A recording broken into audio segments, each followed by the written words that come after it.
Thanks for staying with us on Standpoint. Now, the Nigeria Labour Congress on Tuesday grounded activities across the states of the Federation to protest the hardship being faced by most Nigerians. They abandoned their workplaces and trooped out in their hundreds to draw the attention of the federal and state governments to their worsening plight. While the protests were peaceful across locations, the union decided to suspend the exercise after what it deemed a successful outing. Barely 2 days later, during the inauguration of the Lagos State Red Line Rail Service, President Tinubu on Thursday took a swipe at labor unions.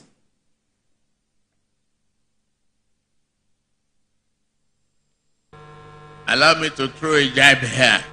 The labor union should understand that no matter how much we cling to our freedom and rights, to call for strike within 9 months of an administration is unacceptable.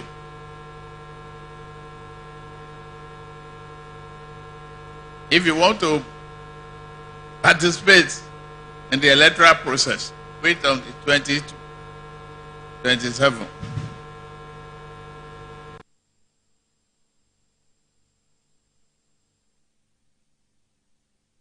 National Spokesman, Ijaw Youth Council, Bedford Berefa, joins me on Zoom to discuss the intrigues surrounding the protest by the NLC. Good to have you join us. Thank you very much for having me. So I want to begin with a statement made by the president there, where he said to have, I think, 4 protests within 9 months in the life of an administration is unacceptable. I want to get your thoughts on that statement from the president. What do you make of the protest, especially this particular one by the organized labor? All right. The response of Mr. President to these protests is quite embarrassing, to say the least. It's unexpected. Like he said, he was trying Berefa, let me state here that we're very, very careful with language, especially when you're speaking. It's still the president. You can use any other word, but not embarrassing. We have to be careful with the language. Thank you.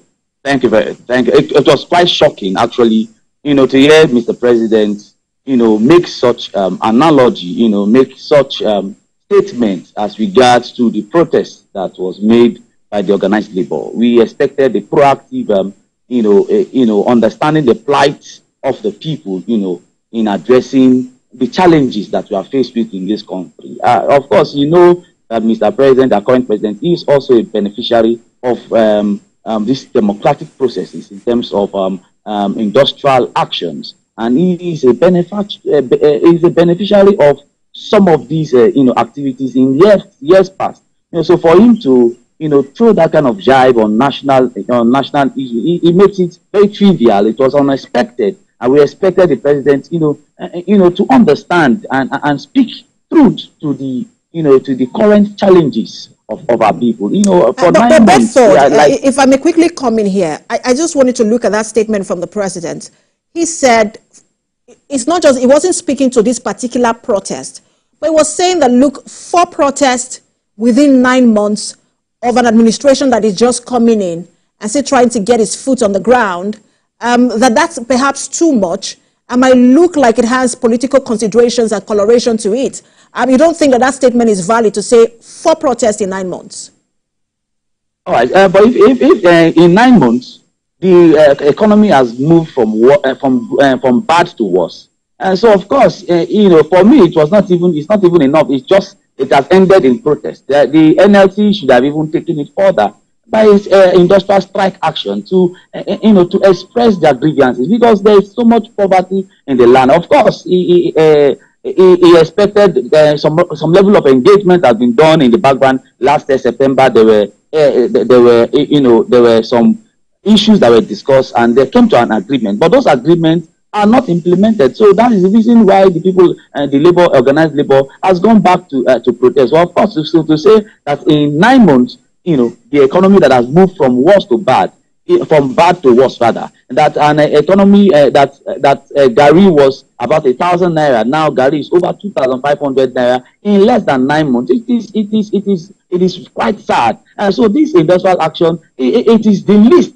It is just a protest. and not necessarily, it has not even moved to a step further to extract action. So that statement for me, for us as Ijaw people, as the Niger Delta people, is quite not too sensitive to the plight, to the current situation on ground. The president should work tooth and nail to see how we can revamp the economy, because we have been crying that this nation, we are being a consumption in a nation, for over the years. But in 9 months, the strategic engagement plan that this present administration has put in place has not necessarily yielded the expected result that we expect. Of course, it's not a change of government, it's a continuity of government. It is the APC government that has been in power for the last 12 years, and so for the last 8 years or so. And so for the president to now say that he's even a slap to his own, to the political party that has brought him to power, and it has clearly showed that the current administration seems to be bereft of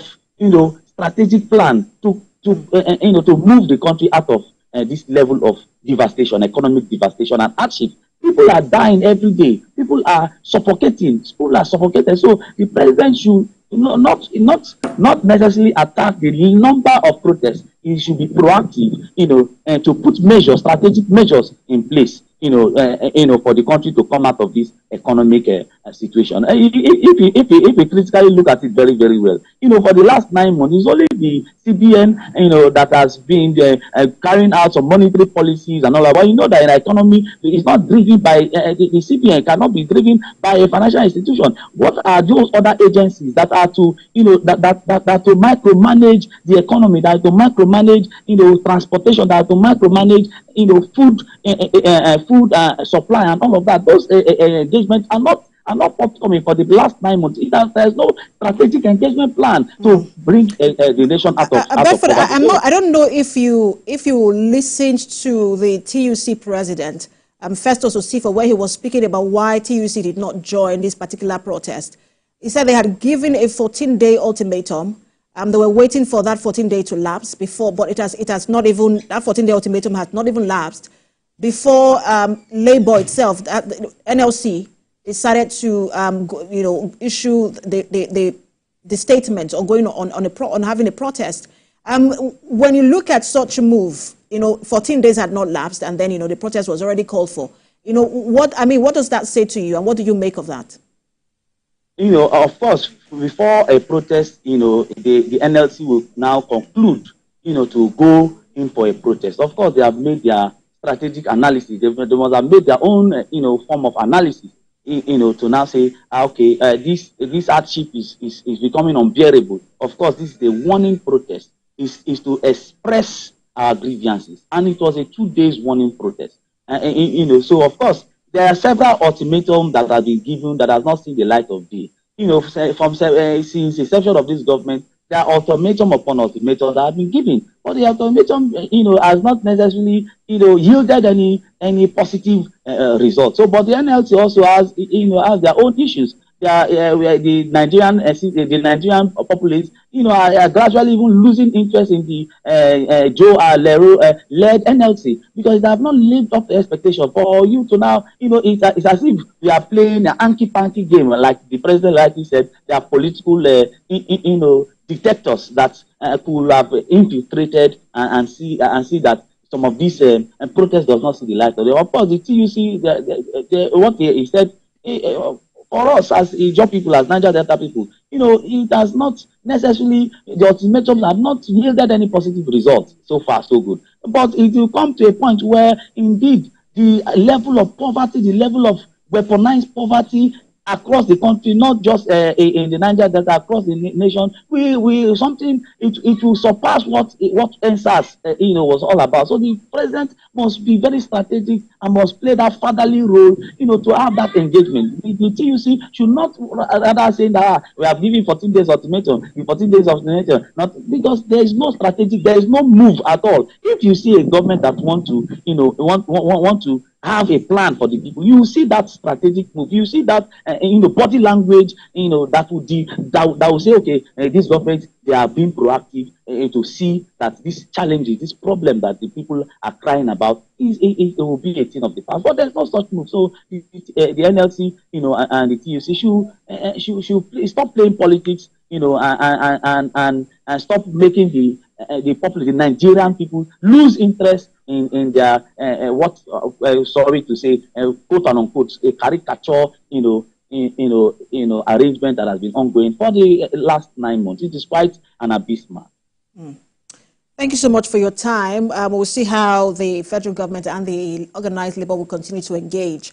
We were speaking with the spokesman of the Ijaw Youth Council, Bedford Berefa. Thank you so much for your time.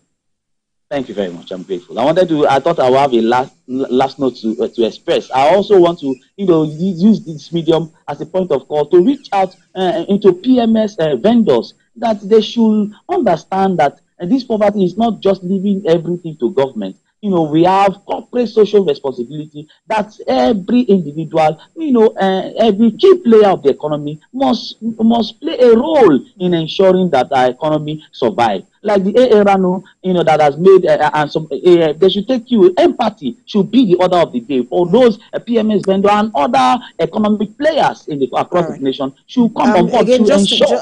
we have to leave it there, and we're not allowed to mention name of brands, which you just did. Right. I need to also say that. But we have to leave it there. Thank you so much for your time again, spokesman for Ijaw Youth Council, Bedford Berefa. And that's where we also leave it on on Standpoint. Remember that you can watch a repeat broadcast tonight at 11 p.m. and 5 a.m. on Sunday morning. I am Precious Amayu. Thanks for watching.